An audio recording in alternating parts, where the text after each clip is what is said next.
झारखंड में भाजपा फिर एक बार अपनी सत्ता को हासिल करना चाहती है और इसी के तहत लगातार बीजेपी के चुनावी प्रभारी शिवराज सिंह चौहान और हेमंता बिस्वा शर्मा झारखंड में कार्यकर्ताओं में जोश भरने का प्रयास कर रहे हैं। इसी के तहत आज झारखंड की राजधानी रांची के स्वागतम बैंक्वेट हॉल में कार्यकर्ता सम्मान समारोह सह अभिनंदन कार्यक्रम समारोह आयोजन किया गया। असम के मुख्यमंत्री हेमंता बिस्वा शर्मा ने झारखंड के संथाल परगना में बांग्लादेशी घुसपैठियों को लेकर अपनी बातें रखी। ऐसे में कई मुद्दे पर चर्चा किया गया। उन्होंने क्या कुछ कहा, सुनिए। कार्यकर्ता से भेंट करना और आप लोगों को नमन, वंदन और अभिनंदन करने का। भाइयों और बहनों, लोकसभा चुनाव हो चुका है। लोकसभा चुनाव का बाद मुझे और शिवराज सिंह चौहान जी को झारखंड विधानसभा चुनाव का नजर रखते हुए पार्टी ने प्रभारी सह प्रभारी नियुक्त किया। मैं पहले हमारे पूरे टीम को दिल्ली में मिला और फिर हमारा प्रथम जो प्रवास हुआ मैं पार्टी कार्यालय में मिला। जब मैंने सब लोगों से मिला, सब लोगों का मुंह और सब लोगों का मूड थोड़ा ऑफ जैसे थे। क्या हुआ?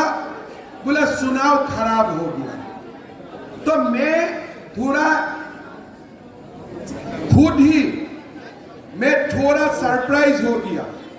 इसलिए जब मैं झारखंड में आए थे, देश भर का कार्यकर्ता अपना ट्विटर हैंडल में यही बोल रहा था कि इस बार लोकसभा चुनाव में तेलंगाना ने अद्भुत रिजल्ट किया, मध्य प्रदेश ने अद्भुत रिजल्ट किया, छत्तीसगढ़ ने अद्भुत रिजल्ट किया, उड़ीसा ने अद्भुत रिजल्ट किया, झारखंड ने अद्भुत रिजल्ट किया और मेरा प्रदेश असम ने भी बढ़िया रिजल्ट किया।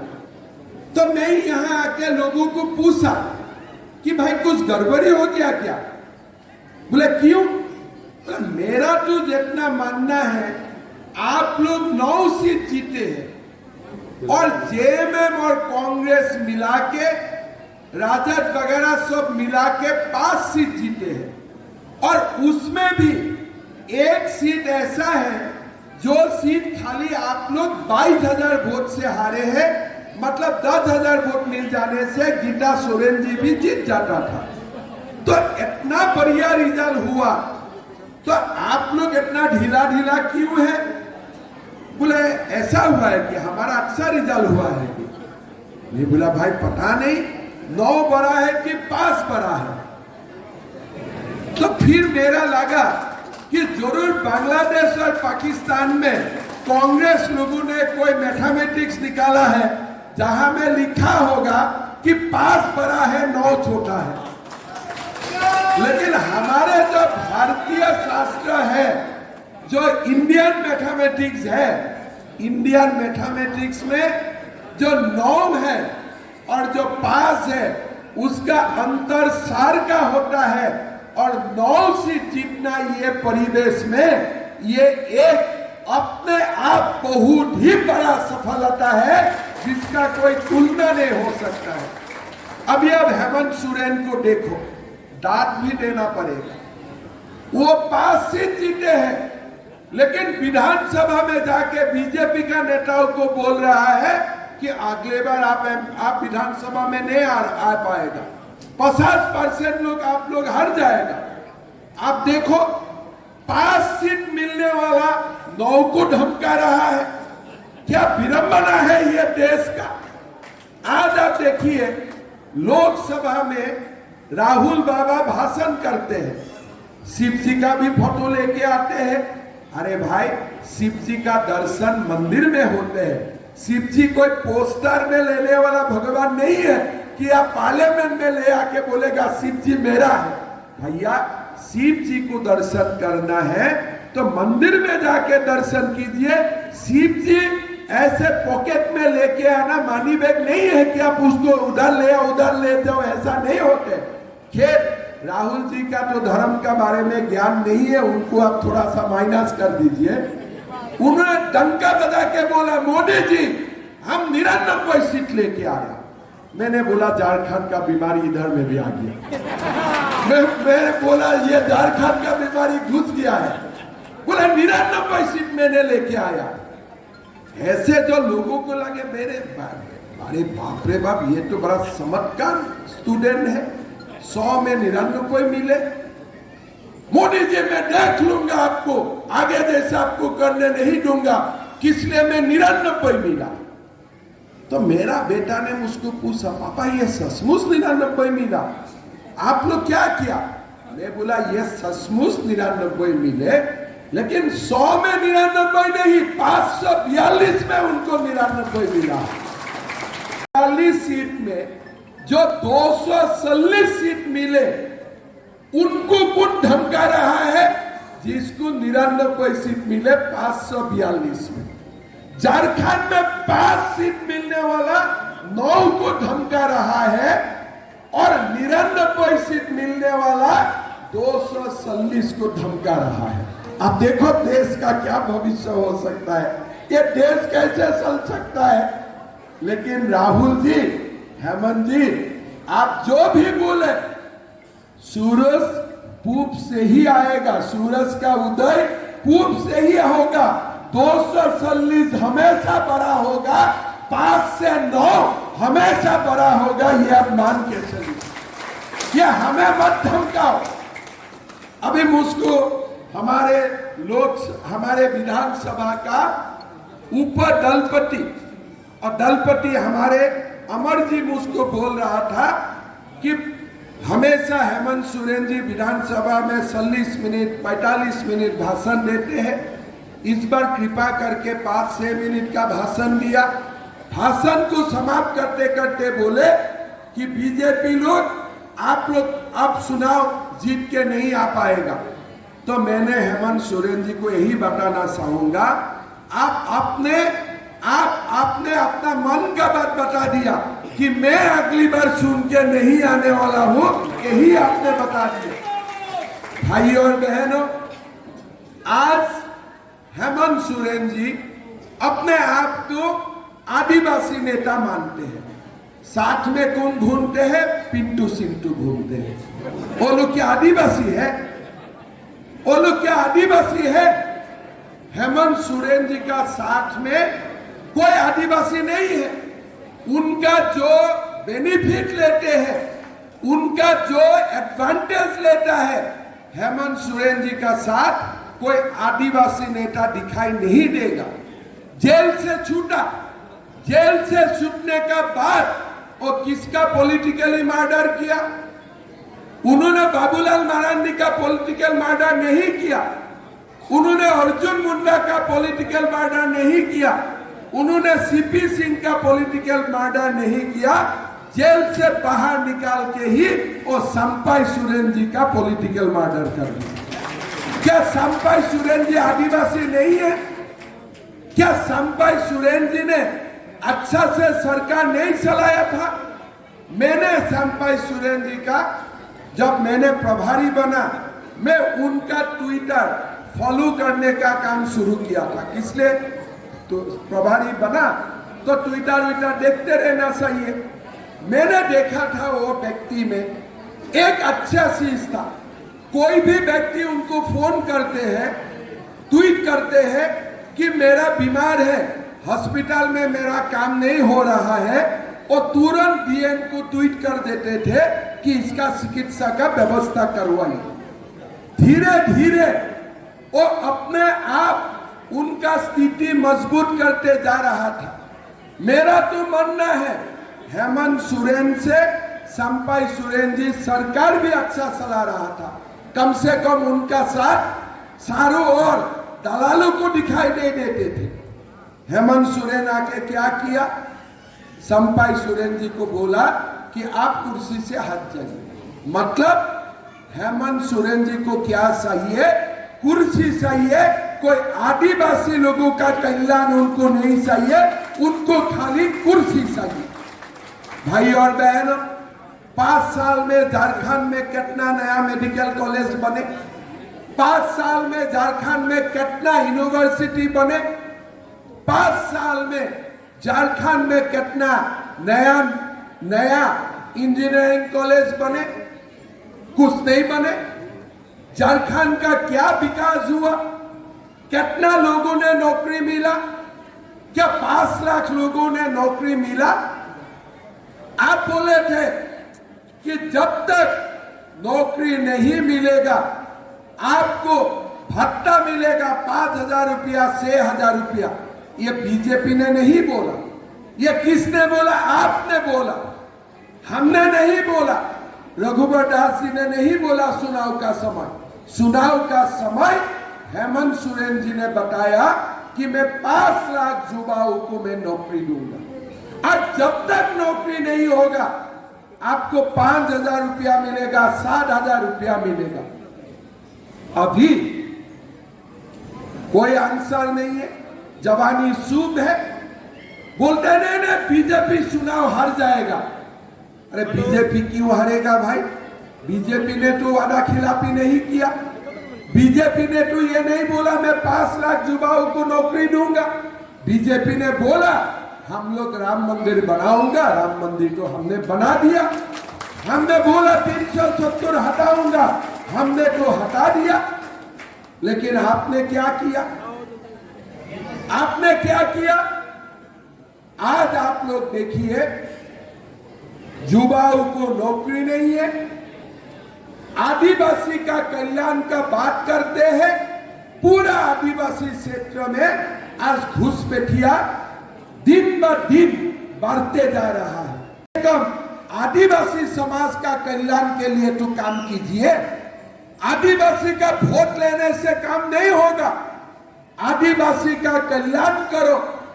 पहले तो आप आदिवासी समाज को आप घुसपैठियों का हाथ में आप आत्मसमर्पण करवा रहा है और 2 दिन का बाद घुसपैठी रांची भी आ जाएगा।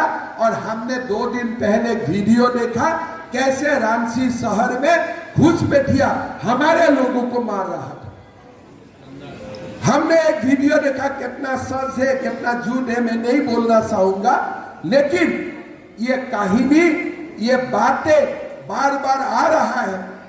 आज झारखंड में माताओं का ऊपर, आज आप देखिए, मैं कल्पना जी का खिलाफ कुछ नहीं बोलना चाहता हूं, लेकिन कल्पना जी मैं आपको हाथ जोड़ करके ये निवेदन करता हूं, आपने हेमंत सोरेन को जेल से निकालने के लिए जो आपने संघर्ष किया, हालांकि वो कोई स्वाधीनता आंदोलन के लिए जेल नहीं किया था, करप्शन के लिए जेल किया था, अलग बात है।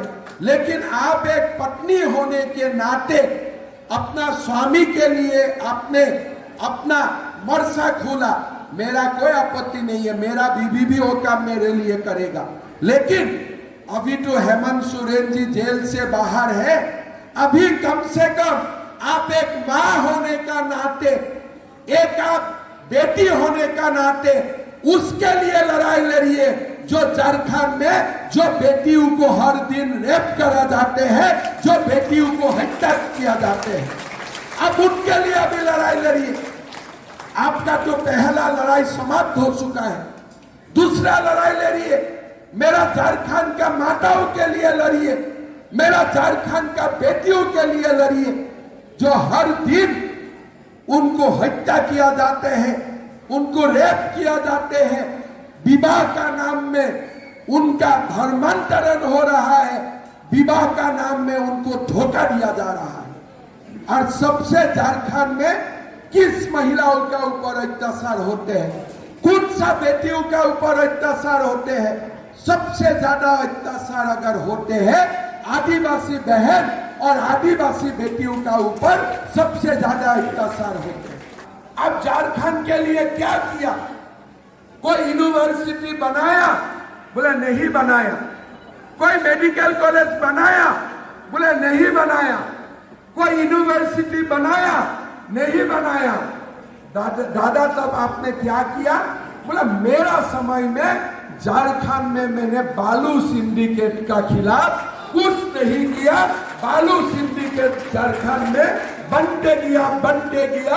अभी झारखंड का लोगों को बालू नहीं मिलता, हम बालू सप्लाई करता हूं, हम झारखंड को इतना आगे बढ़ा दिया। लोग होते हैं ना कि देश का देश से एक्सपोर्ट होता है, राइस का एक्सपोर्ट होते हैं, देश से व्हीट का एक्सपोर्ट होते हैं। पहले अपना नागरिक को दिया जाता है चावल, उसका बाद चावल एक्सपोर्ट होते हैं। झारखंड से बालू का एक्सपोर्ट होता है, लेकिन झारखंड का नागरिकों को बालू का अधिकार नहीं है।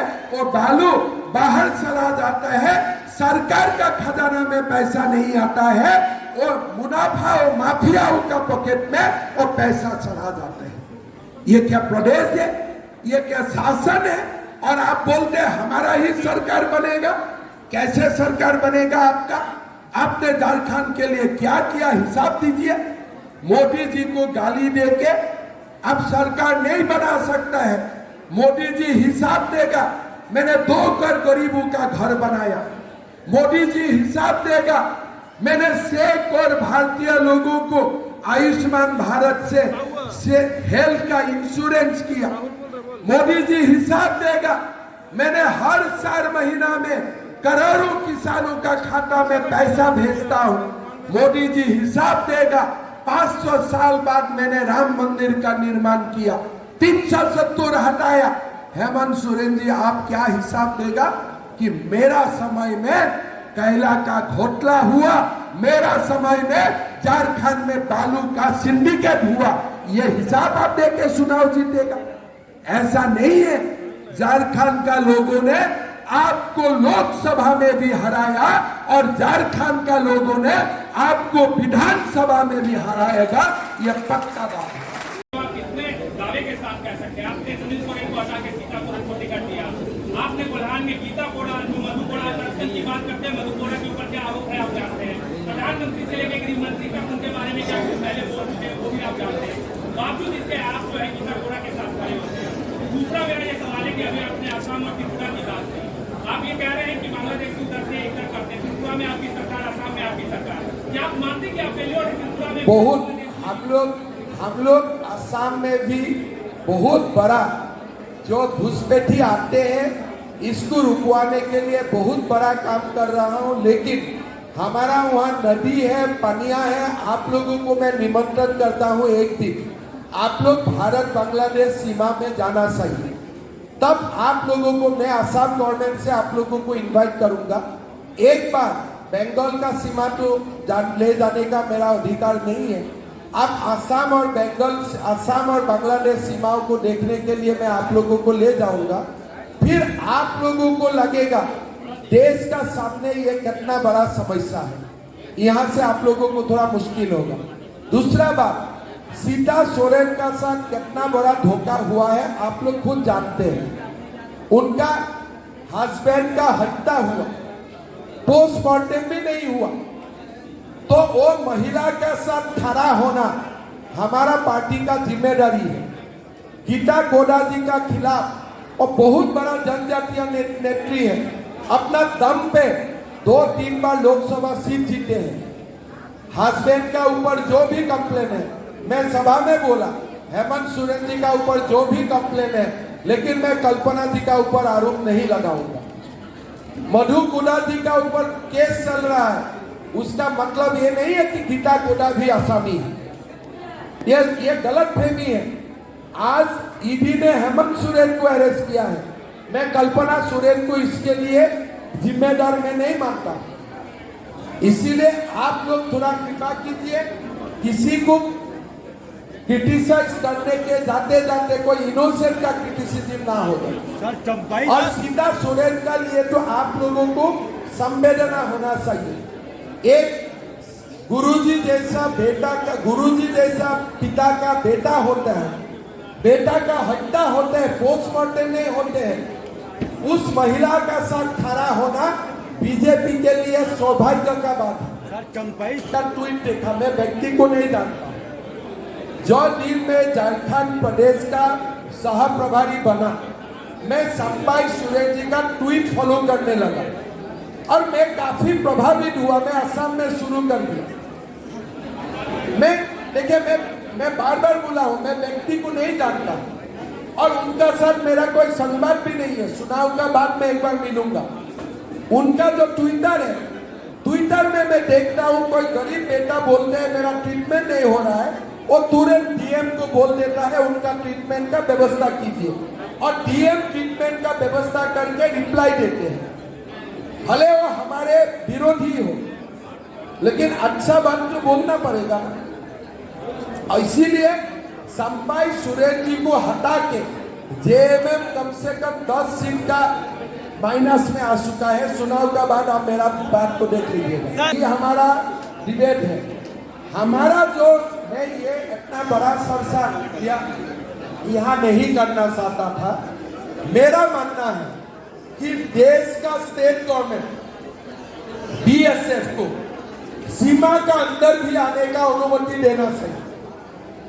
जैसे बीएसएफ सीमा में रहते हैं, लेकिन पोरस बॉर्डर है, पानी का बॉर्डर है, गलती से कोई घुस गया, आज बीएसएफ बैकवर्ड नहीं आ सकता है, स्टेट पुलिस को काम करना पड़ता है।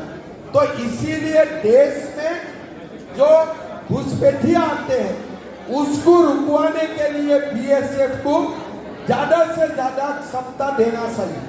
सर ये तो प्रपोजल, इसीलिए मैं 6 बजे जा भी रहा हूं, लेकिन बार खत्म होगा फिर थोड़ा ज्यादा दिन के लिए मैं यहाँ आ जाऊंगा। इसीलिए आज 2 दिन में ही मैं चला जा रहा हूँ, लेकिन 6 बजे मैं चला जाऊंगा। काल में दोपहर को आया था, लेकिन अगली 2 बार खत्म होने का बाद मैं 6-7 दिन 10 दिन रुकने के लिए आऊंगा। सर इसी पॉइंट पर आपको आरोप लग रहा है कि आपके वहाँ पार्टी का मुद्दा अलग है। पहला मेरा मानना है कि आदिवासी बेटियों को घुसपैठी शादी करें, ये रास्ता ताब होना चाहिए, इतना इजी नहीं होना चाहिए। समाज का जो एल्डर लोग होते हैं, आपको मैं बड़ा बात बोल रहा हूँ, एक घुसपैठी अगर एक आदिवासी बेटियों का साथ शादी करना चाहते हैं, पहले समाज को एप्लीकेशन करना चाहिए। हमारा आदिवासी समाज का जो वरिष्ठ व्यक्ति होता है, मुखिया होते हैं, वो लोग निर्णय करेगा बैकग्राउंड देखते हुए। ऐसा कानून हमारा प्रदेश में, झारखंड में होना चाहिए। बीजेपी का जब मैनिफेस्टो बनेगा, आप लोगों से भी परामर्श लेके हम घुसपैठियों का ऊपर जबरदस्त एक्शन प्लान लेके मैनिफेस्टो हम लोग रिलीज करूंगा, ये हमारा वादा है। आप समाप्ति क्या है? झारखंड को सुशासन देना, गरीबों का कल्याण करना, और झारखंड को देश का नंबर 1, नंबर 2, नंबर 3 प्रदेश बनाना हमारा मुद्दा तय है। और बाकी जो झारखंड में मुद्दे हैं वो सारे लोग बैठ के उसका समाधान का रास्ता भी कर लेगा। लेकिन बीजेपी क्या विश्वास करता है, क्या नहीं करता है, हमारा मैनिफेस्टो में आप लोग बढ़िया से पढ़ने का मौका आप लोगों को मिल जाएगा। आप कौन सा सरकारी पैसा? एकदम, मैं तो काल सुनिए, देखिए एक मिनट, आप देखिए, आप अगर पॉलिटिक्स को इतना नीचे ले जा सकता है, उसका कोई आंसर नहीं है। जब मैं मुझको पहला बार मैंने झारखंड में आया, झारखंड गवर्नमेंट मुझको बोला कि आपको मैं स्टेट केस कर रहा हूं। मैं विनम्रता का साथ मैं झारखंड सरकार को निवेदन किया कि मैं पार्टी का काम में आ रहा हूं, मुझको आप कोई सुविधा मत दीजिए। आज भी मैं आप लोगों का थ्रो से निवेदन करता हूं झारखंड सरकार को दोनों हाथ जोड़ के कि मेरा आगे पीछे कोई पुलिस मत लगाइए, मुझको कोई प्रोटोकॉल मत दीजिए। मेरा झारखंड का कार्यकर्ता का मुझको खिला लेगा, उनका गाड़ी है, मुझको गाड़ी भी दे देगा। मैं एकदम दोनों हाथ से झारखंड सरकार को, अगर आप पॉलिटिक्स इतना नीचे तक गिराना चाहते हैं कि एक सीएम एक प्रदेश में आते हैं, उनका जो पुलिस प्रोटेक्शन आप देते हो, उनको भी आप खर्चा में गिनना चाहते हो, तो मैं झारखंड सरकार को आपका मार्फत मैं निवेदन करता हूं कि मेरा अगली विजिट में मैं ऑफिशियली भी लिखने वाला हूं कि मेरा कोई गाड़ी नहीं देना चाहिए, मुझको कोई पुलिस प्रोटेक्शन नहीं देना चाहिए, और मेरा टीम विजिट में जो भी खर्चा हुआ है उसको बिल दे दीजिए, मैं बिल पूरा कर दूंगा, अपना पैसा से बिल पूरा कर दूंगा। देखिए, बदलते डेमोग्राफी मेरे लिए, मैं असम से आया हूँ, ये मेरे लिए बहुत बड़ा मुद्दा है। इसलिए मैं असम में, बंगाल में हर दिन, मेरा असम में मुस्लिम पॉपुलेशन 40% हो चुका है। 1951 में 12%, आज असम में मुस्लिम पॉपुलेशन 40%। हम जिला की जिला खो चुका। तो मेरे लिए ये मुद्दा पॉलिटिकल नहीं है, मेरे लिए ये जीना और मरने का मुद्दा है। इसलिए मैंने उसका साथ ही हर दिन संघर्ष करता हूँ। मुख्यमंत्री जी एक सवाल पीछे से ले लीजिए। संस्थान में एक बड़ा बेस है और आज और संस्थान एक बड़ा बेस है। 18 विधानसभा संस्थान में अकेला प्रधान में आपकी पार्टी मुसलमान वहाँ पूरी तरीके से हारी। लैक ऑफ लीडरशिप है, तो अफगान मराठी को माइनस करते हैं। तो आप क्या संस्थान के जो ट्राइबल नेता का नाम बता सकते हैं जो बीजेपी का चेहरा हो, प्रधान का बता सकते हैं जो बीजेपी का कल 19 तारीख में आपको बीजेपी का पूरा जनजातीय आदिवासी मंडल अध्यक्ष, बूथ अध्यक्ष का लिस्ट में मैं दे दूंगा। आप खाली पब्लिश करने का कृपा कर कीजिए। 19 तारीख में आपको पूरा सूची दे दूंगा। मेरा पास नेताओं का भीड़ लगा हुआ है। और कोल्हान में जो दिन संपाई जी का साथ धोखा हुआ, वो दिन से तो कोल्हान हमारे लिए क्लीन बोल हो गया। हम तो आगे, हमारा धार आगे बढ़ रहा। कोल्हान का सारे सीट हम जीतने वाला हूँ। इसके लिए स्पेशल मैरिज एक्ट में ही शादी करना पड़ेगा। जो मुसलमान व्यक्तियों का पहले एक शादी है, स्पेशल मैरिज एक्ट में वो दूसरा शादी नहीं कर सकते। जो झारखंड का आदिवासी बेटियों को जो मुसलमान शादी करता है, पहले तो उनको प्रूफ करना पड़ता है कि पहले मेरा कोई शादी नहीं है, दूसरा मेरा स्पेशल मैरिज एक्ट में शादी हो, तीसरा ये शादी होने का बाद मैं दोबारा कोई शादी नहीं करूंगा। देश का जो प्रचलित कानून है, ये कानून को भी झारखंड में इम्प्लीमेंट नहीं हो रहा है। एक एक घुसपैठी आदिवासी बेटियों का साथ शादी कर रहा है, लेकिन ड्यू डिलिजेंस जो कानून का काम होना चाहिए ये नहीं हो रहा है। मेरा मानना है जो प्रचलित कानून है उनको तो क्रियान्वित करना ही है। हमारा बीजेपी सरकार आने का बाद यही भी सोचना चाहिए कि क्या आदिवासी बेटियों को घुसपैठियों का साथ शादी कराने के लिए ऐसा सिस्टम बनाना चाहिए जो सिस्टम में किसी का शोषण ना हो, एक्सप्लॉयटेशन ना हो। कड़ा सिस्टम बनाने का जरूरत है। सेंट्रल फोर्सेस कोई घुसपैठियों को रोक नहीं सकता है। ये जो जेएमएम एक गलत आपको बात बोल रहा है, उसके लिए मैं आप लोगों को बोलना चाहता हूं। 2 मिनट सुनिए। देश का घुसपैठी पहले आसाम आते हैं, पहले वेस्ट बंगाल आते हैं, उसके बाद झारखंड, बिहार, छत्तीसगढ़ जाते हैं। जो घुसपैठियों को रुकाने के लिए जो जिम्मेदारी होता है, वो जिम्मेदारी जब इंटरनेशनल बॉर्डर से आते हैं तब तक बीएसएफ का होता है। लेकिन जब एक बार अंदर आ चुका है, उसका बाद स्टेट गवर्नमेंट का जिम्मेदारी होता है। झारखंड हाईकोर्ट ने भी स्टेट गवर्नमेंट को डायरेक्शन दिया है कि आप डिटेक्ट कीजिए, आप डिपोर्टेशन कीजिए। Detection and deportation is a responsibility of state government, it is not a responsibility of central government. आप झारखंड का जो स्पोक्स पर्सन मीडिया को आप लोगों को बाइट देते हैं, आप उनको पूछिए कि फॉरेनर्स कानून हमारा सामने लाइए और फॉरेनर्स कानून में क्या लिखा है। जो घुसपैठी घुस सका है झारखंड में, मान लीजिए खूंटी में 2 घुसपैठी घुस चुका है, उसको निकालने का काम भारत सरकार नहीं कर सकता है। इसको निकालने का अधिकार खाली स्टेट गवर्नमेंट का होता है। मैं आसाम में वो काम नहीं करता। तो इसीलिए आप जिम्मा नहीं पालन करेगा और आप बोलेगा दिल्ली करेगा, तो आप क्यों कुर्सी में? आप कुर्सी छोड़